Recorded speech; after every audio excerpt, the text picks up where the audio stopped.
All right, so you guys remember all these fish that were in the 150-gallon quarantine? Well, we did a little something, and they are no longer here. And like so. Oh, look at that. We've got an African arrow in there. He's probably gonna love all them plants.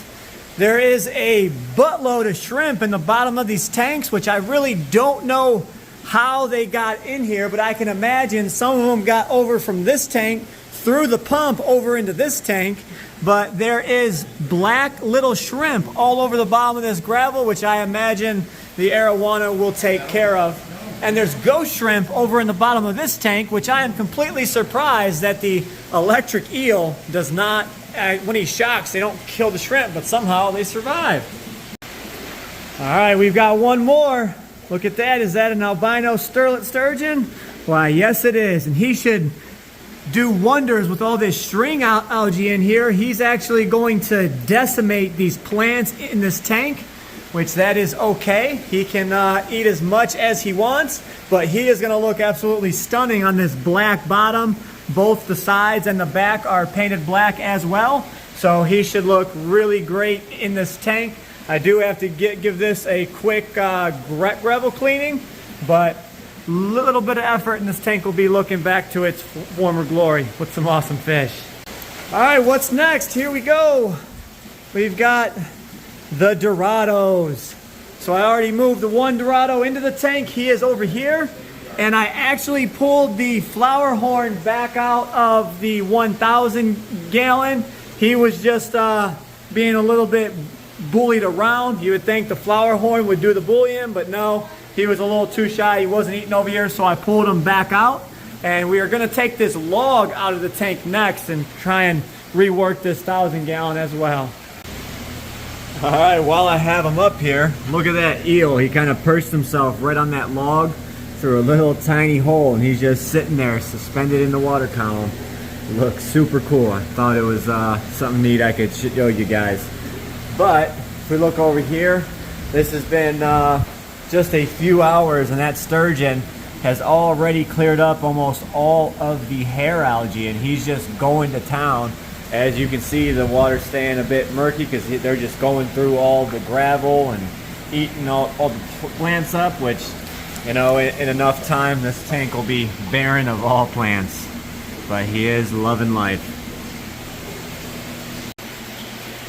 All right, so you know, I was telling you guys about the shrimp. Well, there goes some of the shrimp in the 265 with the electric eel. You can see that stuff right there will move. There's little shrimps back there. And this big old electric eel. Super cool. But I did just move these ships back around so he can swim around them and whatnot. He moves them around to wherever he wants. There goes another shrimp right there. They just cohabit this tank set together. I don't understand it, but it's working, and the shrimp are spreading everywhere. So that's just going to be another source of food for everyone here at the rescue, sort of a natural thing. I don't know where the shrimp came from. We didn't put them in there, but they are multiplying like it is crazy. So there we have it. Mr. Tesla got some big old snacks. You can see he's got a big old belly on him. He gets fed every like third day or whatnot.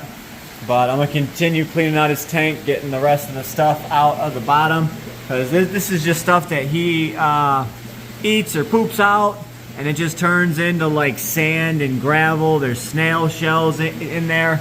Absolutely crazy. So one thing that you guys probably don't realize, or you might not have noticed before, but when fish eat, like say sand or gravel, because the fish go down to the bottom of your tank and eat, well, they do ingest some of this stuff on the bottom of your tank, whatever it might be, and then it stays in their, you know, digestive tract for quite some time. So you can have a bare bottom tank, and then all of a sudden there's rocks and sand in there, and you're like, what the crap? Like, I didn't put that in there. How'd that get in there? Well, the fish are actually pooping it out. So that is pretty neat. But you know what? I run a lot of bare bottom tanks here, or I do them with tile, and there is gravel all over this tank. I didn't put none of that gravel in there. That was all inside of these fish's digestive tracts that they've, you know, cleansed themselves as they were in this tank. So that's a little fun fact for you guys. Alright, so you know you love a good filtration tutorial. Well, I go on a system here, and I get on a schedule of replacing my socks. Up here is the 9 sock table. These are 30-inch long socks, and they are 7 inches round. There's 9 of them. This is my main mechanical filtration up here. So what I will do, I take a row of 3, I'll change 3, and then the next month I'll change 3, next month I'll change 3.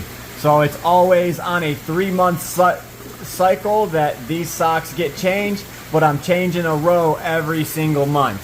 So if that makes sense, but I just know the first of the month, it is time to change some socks.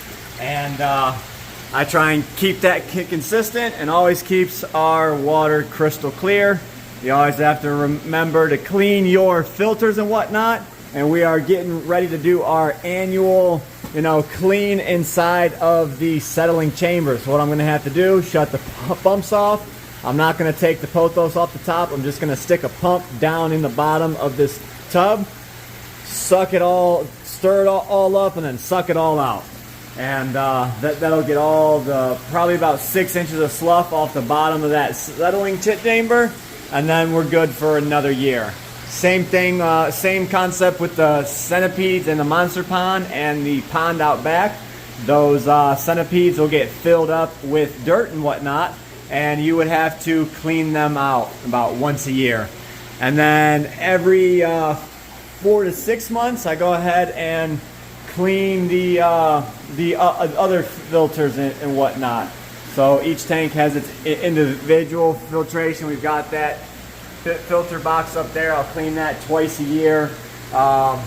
These things get changed every 6 months. You know, just little stuff like that. You always got to stay on a great schedule to keep your water looking this great.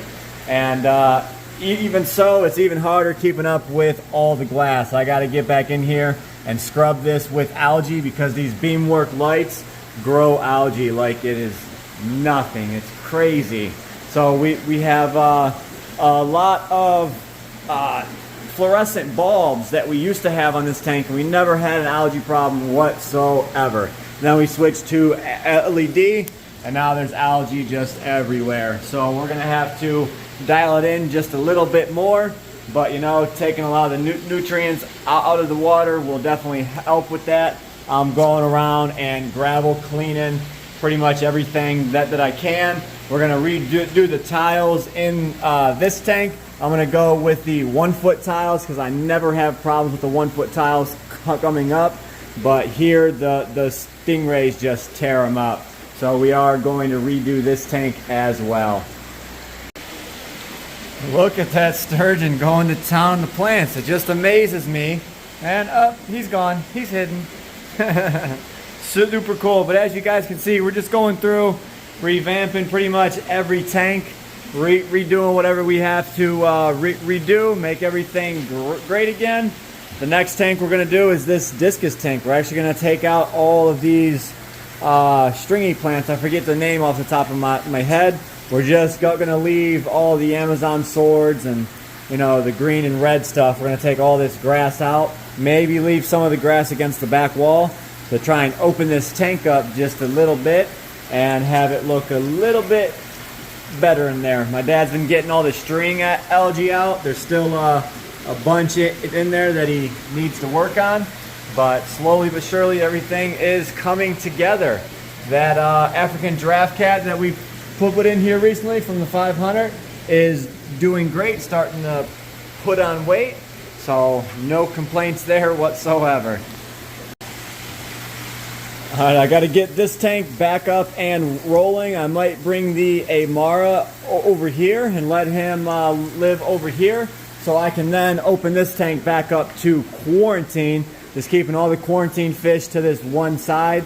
That'll leave the Abba up top here. He is actually eating phenomenal right now. I'm doing a water change down there, scrubbing out the tank. But everything is looking great. Oh, I actually moved the little baby stingray into this tank now that we moved the African arrow out, and he seems to be doing well. Everyone's getting along in here. Everyone's doing great. No complaints in this tank. The puffers are all eating and doing good. Nobody's getting, you know, fins nipped at or anything like that. So seems to be doing good. And if at any point I need to use this tank for quarantine in the future, all I have to do is drop the water level just a tiny bit and stop the overflow from this tank, and then it is back onto, you know, being a quarantine tank. So that is pretty cool. Down here we cleared out a bunch of tanks. We actually moved these up. I got to get rid of a few more fish, but a lot of these tanks are empty now.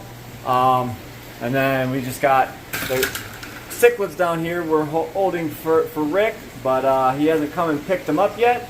And of course these are all empty, waiting on future rescues. So it's always nice to have some empty tubs and whatnot, but you know, it's a little satisfying not having to take care of a million tanks every single day. It does get taxing, but I wouldn't trade it for the world. So this is basically what I do every single day here. I just inch away at it a little bit at a time, and you know, one tank at a time. You know, if you let things fall behind, as I did, because we got real busy there for quite some time, your glass can get dirty, your filters get clogged real quick. So I am inching my way back, and then I gotta just stick to my schedule. I just love seeing that sturgeon tear up the plants. So slowly but surely, as I said a couple times in this video, we'll be getting everything back to tip-top shape. And this 4400 is just looking absolutely stunning.